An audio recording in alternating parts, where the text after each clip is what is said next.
My name is Nolan Briggs. I'm 49 years old, and I want to tell you about the day my boss cut my salary in half and told me to take it or leave it. I looked him dead in the eye and said, "Perfect timing." He had no idea I'd already accepted a partnership offer from his biggest competitor 3 weeks earlier. But let me back up. I spent 11 years at Hargrove Consulting in Columbus, Ohio. Senior Operations Director, that was my title. What I actually did was run the entire company while Clifton Hargrove put his name on everything. Clifton inherited the business from his father. Never worked a client account in his life. Never had to sit across from an angry contractor at 7 a.m. and talk him down before a project went sideways. Never stayed late to fix a problem he didn't create. What he did well was show up at industry dinners, shake hands, and tell the same 3 stories at every networking event he attended. He was good at looking like he was in charge. I was good at actually being in charge. Over 11 years, I built relationships with every major client we had.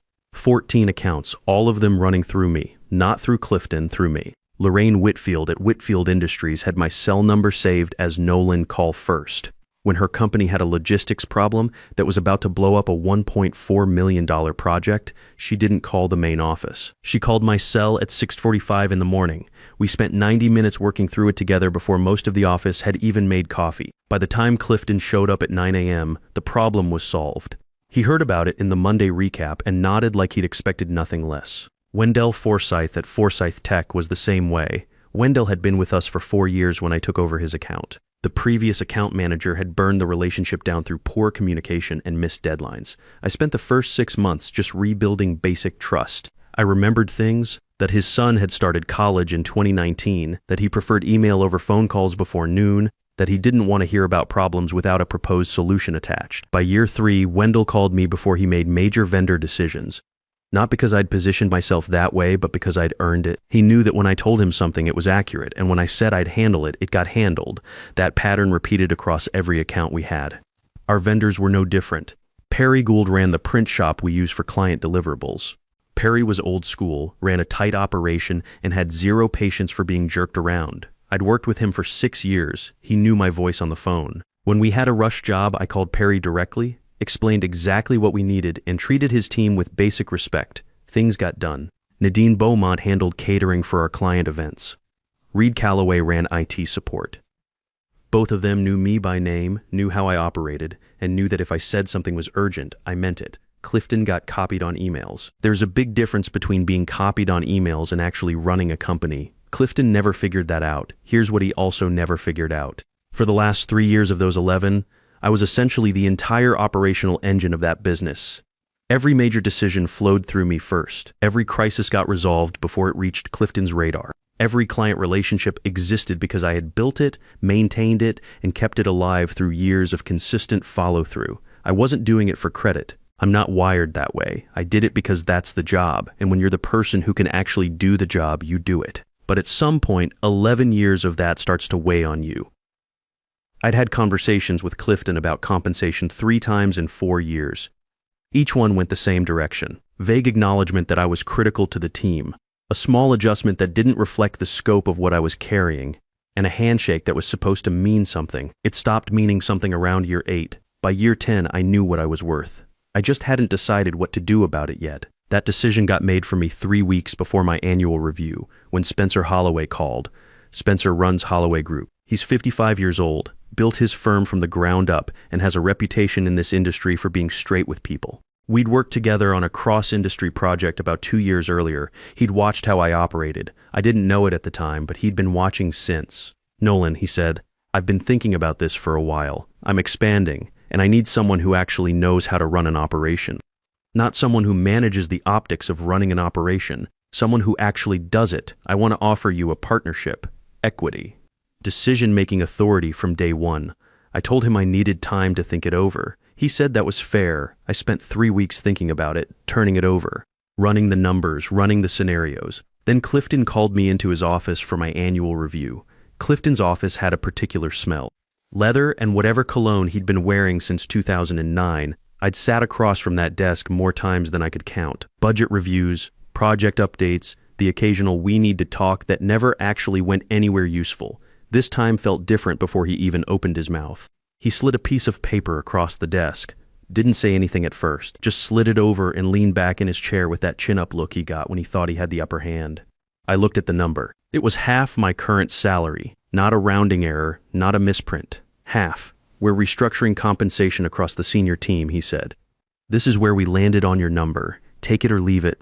I sat with it for a moment, not because I was rattled, because I wanted to be precise about what I said next. When does this take effect? He smiled. The kind of smile that's not really a smile. Immediately. I folded the paper once and set it on the edge of his desk. Perfect timing, I said. The smile flickered, just for a second. He didn't know what to do with that. He'd expected frustration, maybe an argument, maybe the kind of uncomfortable silence that meant I was close to walking out. He did not expect calm. I gave him calm. Then I stood up, shook his hand, and walked out of his office. I went straight to my attorney. I'd used the same labor lawyer for years. A guy named Hector Slade, practical and fast. I was in his office by 3 p.m. with my employment contract. He read through the non-compete clause while I drank bad coffee from a paper cup. He looked up after about 20 minutes. You're clean, he said. The non-compete is narrow. Geographic restriction, standard language, doesn't apply if you're not directly soliciting their active client list within 90 days of your departure date. After 90 days, you're completely free. I thanked him, walked to my car, and typed one email on my phone before I started the engine.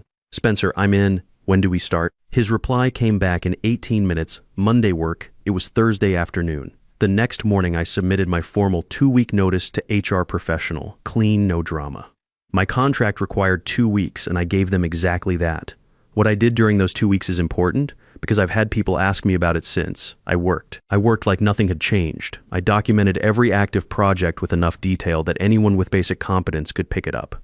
I wrote out vendor contact sheets, client history notes, project timelines, escalation procedures. I organized every shared folder, labeled everything clearly, and made sure nothing was buried. I did this not because I owed Clifton anything at that point. I did it because it was the professional thing to do, and because I knew something he didn't. The documentation wasn't going to matter. You can hand someone a perfect manual, and it still won't transfer what took 11 years to build. Trust isn't a file you can share. Relationships aren't a folder you can copy and paste. Lorraine Whitfield trusted me because I had never once told her something was fine when it wasn't. Wendell Forsyth called me for advice because I'd been right enough times that my opinion meant something to him. Perry Gould picked up my calls on the first ring because he knew I respected his time and never wasted it. None of that was in any document I left behind. On my last day, I cleaned out my desk while Clifton was in a meeting. I took what was mine, a few personal items, a framed photo, a coffee mug my daughter had given me. I left everything else exactly where it belonged. I went around the office, shook hands with the people I'd worked with for over a decade, and said goodbye without making it a scene. I walked out at exactly 5 p.m. Monday morning, I started at Holloway Group. Spencer had set up a proper office for me. Windows that faced the street, a working coffee machine, and a partnership agreement that had my name on it as a co-founder. The first week I spent getting oriented, meeting Spencer's existing team, understanding the accounts they had and where the gaps were. Spencer ran a lean operation. Good people, solid processes, but stretched thin in a few areas that I could see immediately. By the second week, I was already pulling weight. And by Tuesday of my first week at Holloway, the phone calls started. Not to me. Not yet. Lorraine Whitfield called Hargrove Consulting's main office looking for me. The receptionist didn't know what to do, so she transferred the call to Clifton. Lorraine was calling about a deliverable that was due in 10 days, one I'd been managing for 3 months. She had a specific question about a subcontractor timeline that was starting to look shaky. Clifton took the call. What happened next I heard about from Lorraine herself. A few weeks later, she said Clifton tried to sound informed. He used a few general phrases, talked about the team being all over it, and then used the wrong name for the subcontractor we'd been working with. Lorraine asked him to clarify. He clarified incorrectly. She asked a follow-up question. He deflected. She told me she asked the same question 2 different ways before she realized she wasn't going to get a straight answer. She thanked him politely and hung up. Then she called Wendell Forsyth to ask if he knew what was going on over there. Wendell called the main office the next morning with a question about an upcoming campaign launch he'd been waiting on for 6 weeks. Clifton took that call too. Wendell told me later, and he was laughing when he said it, that within about 5 minutes it became obvious Clifton didn't understand the basic structure of the project. Wendell asked to speak with whoever was actually handling his account day to day. There wasn't anyone. That was week 1. Week 2 is when Clifton made his first serious mistake. He put his son Wade in charge of operations. Wade Hargrove was mid-30s, had been with the company for about 2 years in a VP title that had been created specifically for him. He was not incompetent across the board. He was sharp enough in a meeting, presentable, knew how to talk. But he had never managed a real operational crisis, and he had no established relationships with any of the major clients or vendors. He was being asked to step into a role that had taken me 11 years to build. He had 2 weeks of overlap with my documentation to work from. The first real problem hit in week 2, a scheduling conflict on a major deliverable for one of our mid-tier accounts. The kind of thing I used to resolve with 3 phone calls before lunch. The subcontractor needed a date adjustment. The client had a hard deadline tied to a board presentation, and there was about a 6-hour window to get everyone aligned before it became an expensive problem. Wade could not get the subcontractor on the phone. The subcontractor's project lead knew my name but had never spoken to Wade. When Wade finally got through, the conversation went sideways because Wade did not know the history of the relationship or the right way to frame the ask. He called me that evening. "Hey Nolan, just wanted to check in, see how things are going at the new place." I had been in this industry long enough to recognize a lifeline dressed up as small talk. I let him finish his opener, then I said, "Wade Holloway Group offers operational consulting billed at $350 an hour. If you need support on a specific situation, I can have my assistant send over our services agreement." There was a pause, a long one.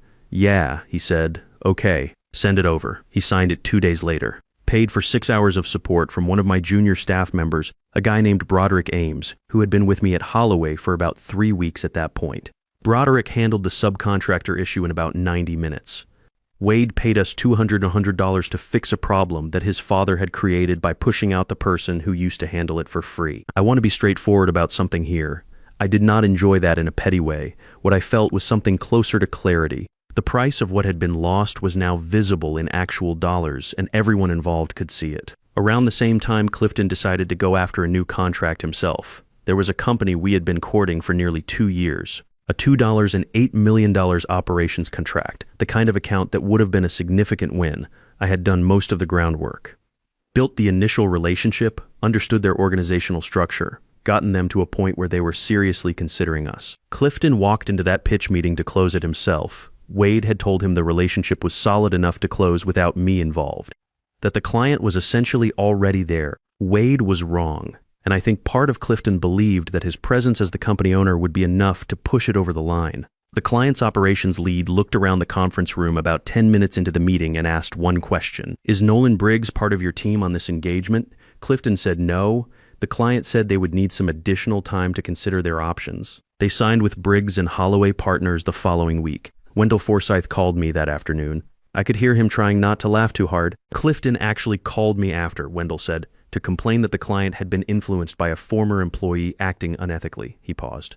I told him I had no idea what he was talking about and that our own review period for our contract was coming up. Then I hung up.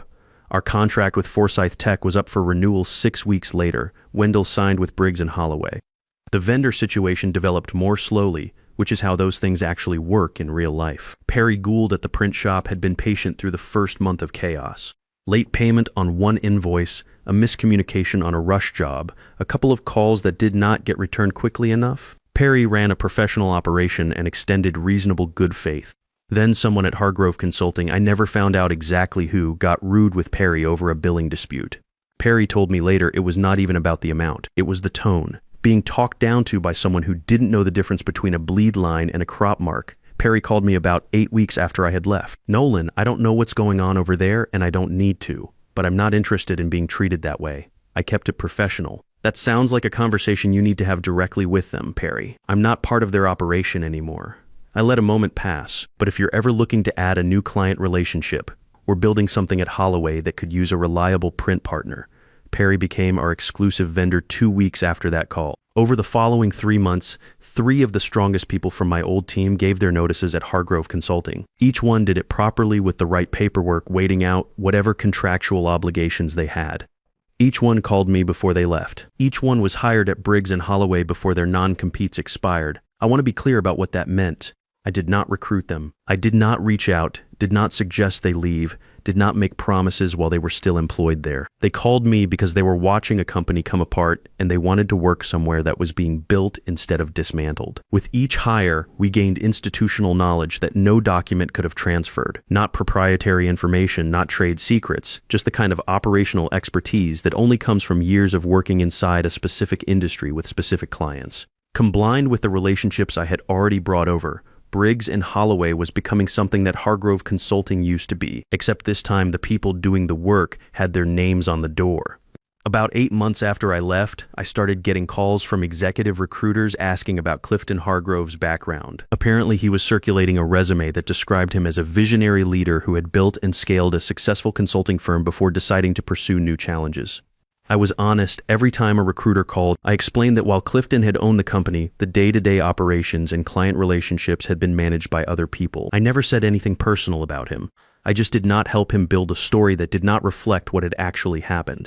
Most of those calls ended with the recruiter thanking me and moving on. Then I got a different kind of call entirely. Cecily Drummond introduced herself as a partner at Blackstone Associates, one of the top executive search firms in the country. She was not calling about Clifton. She was calling about me. A private investment firm called Apex Capital Partners had been tracking operational collapses in mid-market companies across the Midwest. Not to judge or assign blame, but to understand the pattern.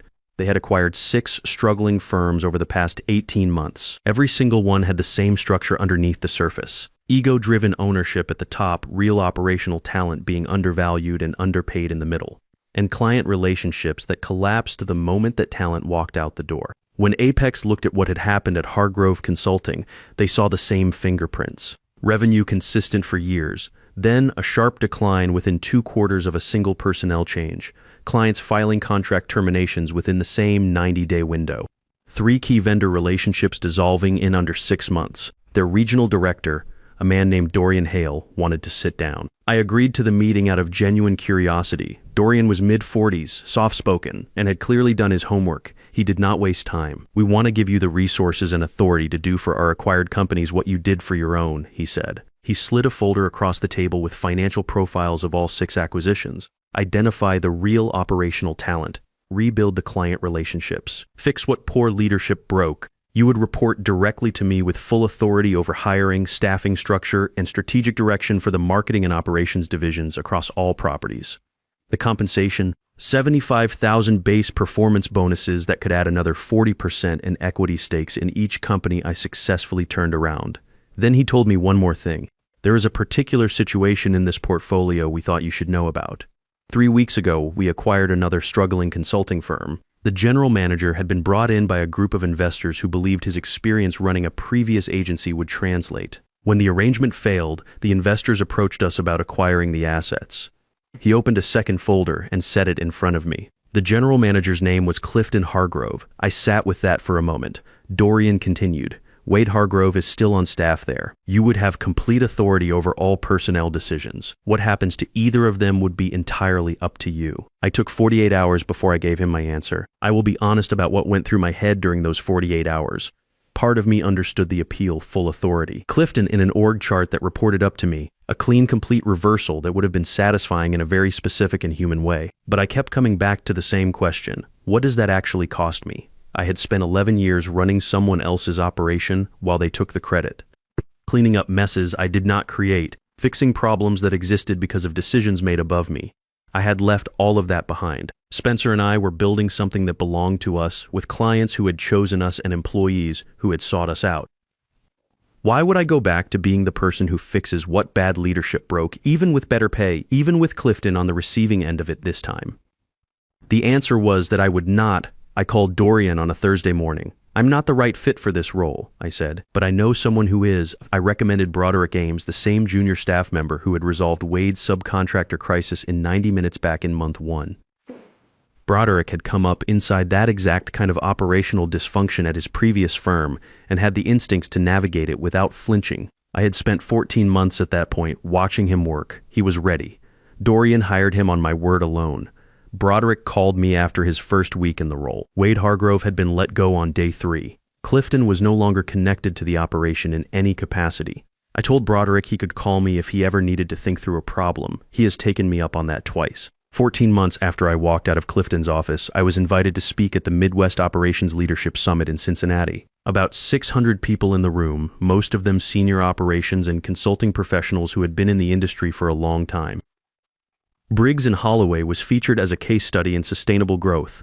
Our name was on a screen that filled the front wall of that ballroom. Clifton was in that room. I spotted him about 10 minutes into my talk near the back, sitting with a small group I did not recognize. He looked older, quieter than I remembered.